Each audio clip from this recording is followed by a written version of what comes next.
Infrastruktur charging sering dianggap sebagai penghambat utama EV, dan memang benar beberapa tahun yang lalu. Ini adalah masalah besar, namun sekarang situasinya berubah cepat. SPKLU mulai tersebar, mal dan kantor menyediakan charging, rumah bisa pasang charger sendiri. Artinya, hambatan ini bukan hilang sepenuhnya, tetapi sudah tidak lagi menjadi penghalang utama. Perubahan perilaku konsumen. Perubahan terbesar dalam industri otomotif hari ini sebenarnya bukan terjadi pada teknologi, tetapi pada cara pikir konsumennya. Jika kita tarik ke belakang, konsumen otomotif Indonesia selama puluhan tahun cenderung konservatif. Mereka memilih mobil berdasarkan reputasi brand, rekomendasi keluarga, dan pengalaman masa lalu. Loyalitas terhadap brand seperti Toyota atau Honda terbentuk bukan hanya karena kualitas produk, tetapi karena kepercayaan yang dibangun lintas generasi. Namun, generasi konsumen saat ini, terutama usia 25 hingga 45 tahun, memiliki karakter yang sangat berbeda. Yang pertama, lebih rasional dalam menghitung biaya jangka panjang. Yang kedua, lebih terbiasa dengan teknologi digital. Yang ketiga, lebih cepat menerima perubahan. Dan yang terakhir, lebih berani mencoba brand baru. Ini menciptakan pergeseran besar dari brand loyalty, value-driven decision. Konsumen sekarang tidak lagi bertanya, brand ini sudah terkenal atau belum? Tapi, apa value yang saya dapat dibandingkan uang yang saya keluarkan? Dan disinilah brand baru seperti BYD dan Wuling mendapatkan momentum. Mereka tidak punya sejarah panjang, tapi mereka menawarkan value yang relevan dengan pola pikir baru konsumen. Ini adalah perubahan fundamental yang sering diremehkan, padahal justru menjadi faktor penentu masa depan pasar. Nah, masuk pada segmen 11, dampak lingkungan, realita versus narasi. Mobil listrik sering diposisikan sebagai solusi ramah lingkungan. Namun narasi ini perlu dilihat secara lebih kritis dan seimbang. Secara langsung, EV memang tidak menghasilkan emisi gas buang. Ini jelas menjadi keunggulan dibandingkan kendaraan berbahan bakar fosil. Namun, ada pertanyaan yang lebih dalam. Dari mana listrik itu berasal? Di Indonesia, sebagian besar listrik masih dihasilkan dari batu bara. Artinya, emisi tidak hilang, hanya berpindah dari kendaraan ke pembangkit listrik. Di sisi lain, EV tetap memberikan keuntungan. Emisi di perkotaan berkurang, yang kedua efisiensi energi lebih tinggi dibanding mesin bensin. Potensi integrasi dengan energi terbarukan di masa depan. Jadi, posisi yang lebih akurat adalah EV bukan solusi sempurna, tapi EV adalah langkah transmisi menuju sistem energi yang lebih bersih. Masalahnya bukan pada mobilnya, tetapi pada ekosistem energi secara keseluruhan.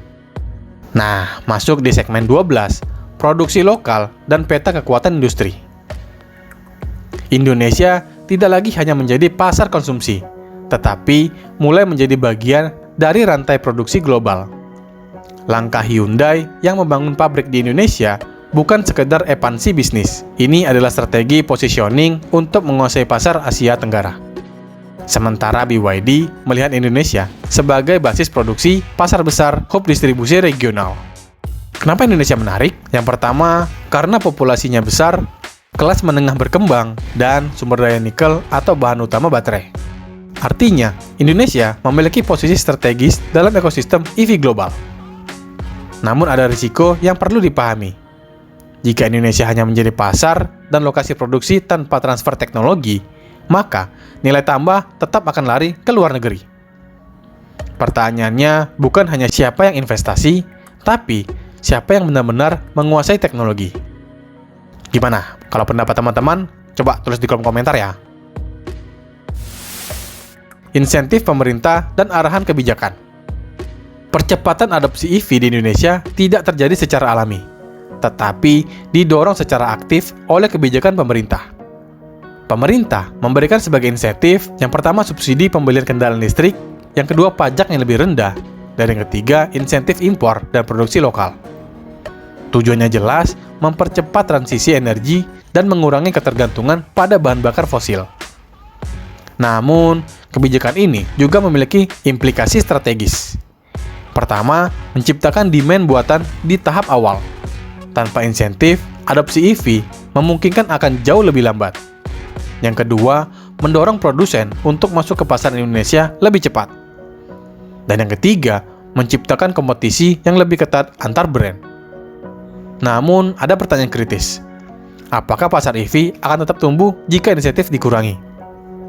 Nah, ini penting karena ketergantungan berlebihan pada subsidi bisa menciptakan distorsi pasar. Resiko dan kekurangan EV. Di tengah hype kendaraan listrik, penting untuk tetap objektif. EV bukan solusi universal. Beberapa risiko utama. Yang pertama, harga awal tinggi. Meskipun biaya operasional rendah, barrier masuk masih besar bagi sebagian konsumen.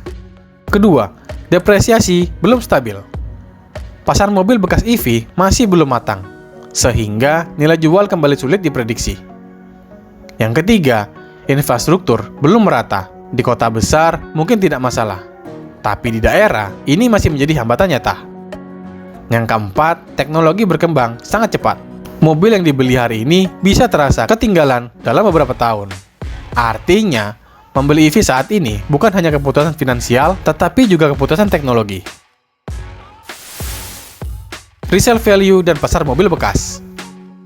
Salah satu kekuatan utama mobil Jepang selama ini adalah resale value yang kuat. Mobil dari Toyota atau Honda dikenal mudah dijual kembali dengan harga relatif stabil. Namun di dunia EV, konsep ini masih belum terbentuk. Kenapa? Yang pertama, teknologi baterai terus berkembang. Yang kedua, belum ada standar penilaian baterai bekas. Yang ketiga, permintaan pasar sekunder masih terbatas. Akibatnya, resale value EV menjadi tidak pasti. Ini menjadi pertimbangan penting sih bagi konsumen Indonesia yang sangat sensitif terhadap nilai jual kembali. Sepanjang tahun 2025, penjualan mobil listrik melonjak drastis hingga 100 ribuan unit, naik sekitar 141% dibandingkan tahun 2024. Lonjakan ini mendorong pangsa pasar mobil listrik menembus 12,9% dari total penjualan mobil nasional, sebuah angka yang sebelumnya sulit dibayangkan.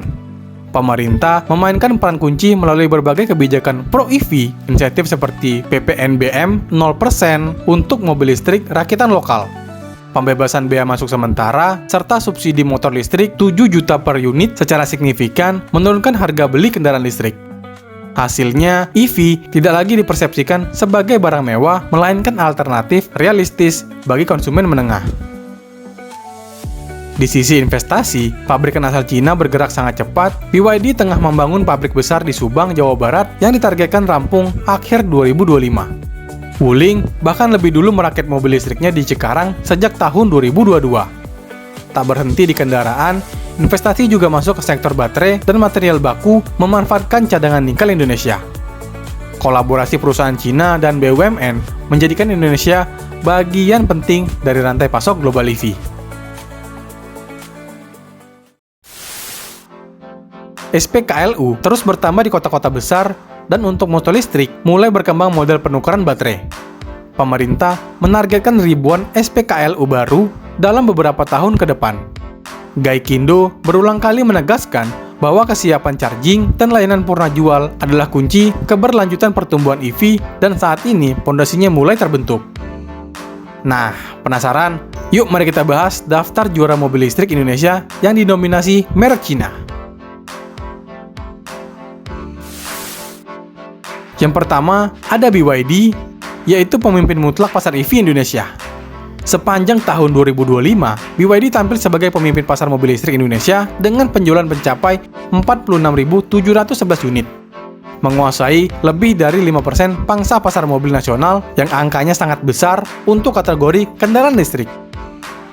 Kekuatan BYD terletak pada lini produk yang sangat lengkap, mulai dari city car atau One, hatchback Dolphin, sedan Seal, hingga SUV Scion 7. Seluruh model tersebut diterima pasar dengan baik, menunjukkan bahwa konsumen Indonesia tidak lagi hanya membeli karena harga, tetapi juga karena kepercayaan terhadap teknologi dan produk. Secara global, BYD mencatat penjualan 2,25 juta unit EV sepanjang tahun 2025, menegaskan posisinya sebagai raja kendaraan listrik dunia dan memperkuat persepsi merek di Indonesia. Kedua, ada Wuling.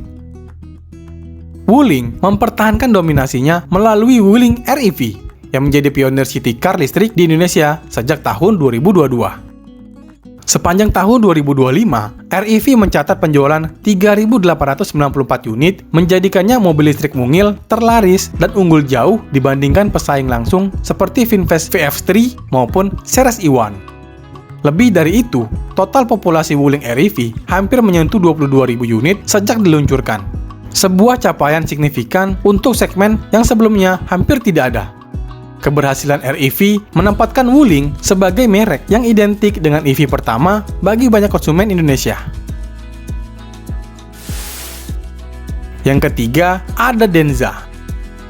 Denza, merek premium di bawah grup BYD, mencatat penjualan 6.775 unit sepanjang 2025. Angka yang terbilang tinggi untuk segmen EV kelas atas.